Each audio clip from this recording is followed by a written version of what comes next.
early evening of April 20, 2017. And we're going to just get right into this one. Second part to the whatEver attitude that is so common nowadays.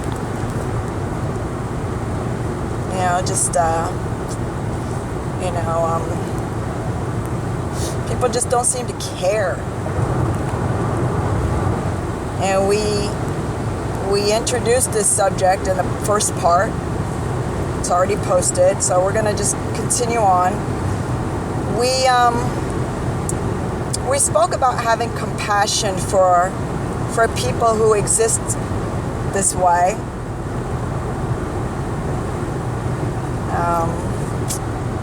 People who are satisfied to just do a half-assed job at the stuff that they do, and just kind of don't feel any necessity to do any more than the minimum and ask back for the maximum for their small efforts. And so what we're going to talk about now is why we would have compassion for people who live like this. And that expression of as below, so above, or as without, so within, or something like that. I know I'm not saying it right, but it's just the idea that whatever we're experiencing in the outside world, that's a manifestation of things that are happening within, like in our psyche, in our soul, in our innermost experience. That's what is popping up around us. It's just, things aren't just popping up randomly.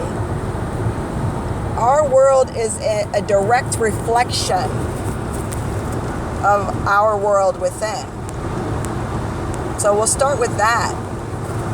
So when we see people that don't seem to have the drive to do much more than what is absolutely necessary to get by, when we see that from a person, then we need to just really step back and say, hey, what is that really telling me about the condition within of this person? Now, no, we're not going to be able to, we're not like knowing all of what makes a person tick. No, it's just an indication, and an indication that will help us to be compassionate. Not an indication so we can go up and say, listen, sucker, the reason why you're good for nothing lazy ass is because, no. And it's not for judgment, it's not for criticizing, it's for understanding. And in dealing with these situations in love, that's the only hope for humankind, people, okay? We tried it every other way. We need to go about this in a loving, compassionate way with understanding. So there was a time in my life here that I was just kind of like, I'd go through the motions and do the things that had to get done, but it's so true.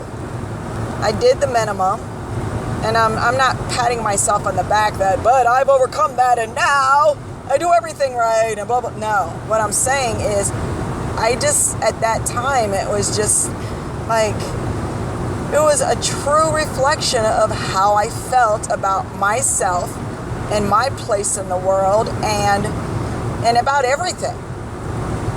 I didn't care. And I was very sad. Not like depressed sad necessarily, but just kind of, it was just like, woke up every day. Okay, it's another day, another day, another day, another day. You see?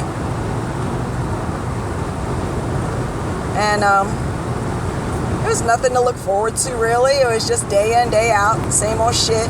Same shit, different day. Blah, blah, blah. And so we're not going around diagnosing people with depression and stuff like that. Oh, that person must be manic. They must be bipolar. No, it's not about labeling.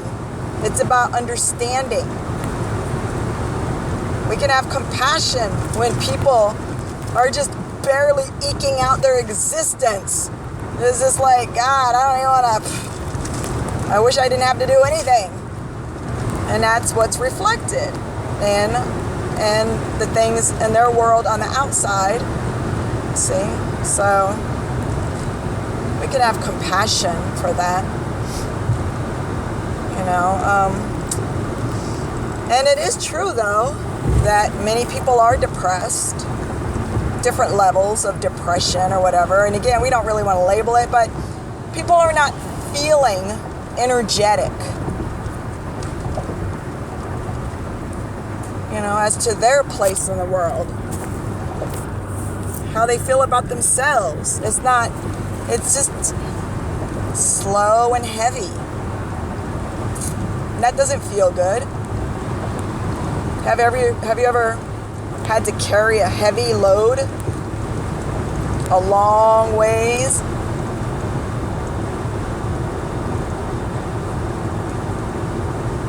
It's hard. Maybe this hot blazing sun is shining down on you and you're like, damn, I still got a mile left to go. Now imagine just feeling that kind of energy, just being alive.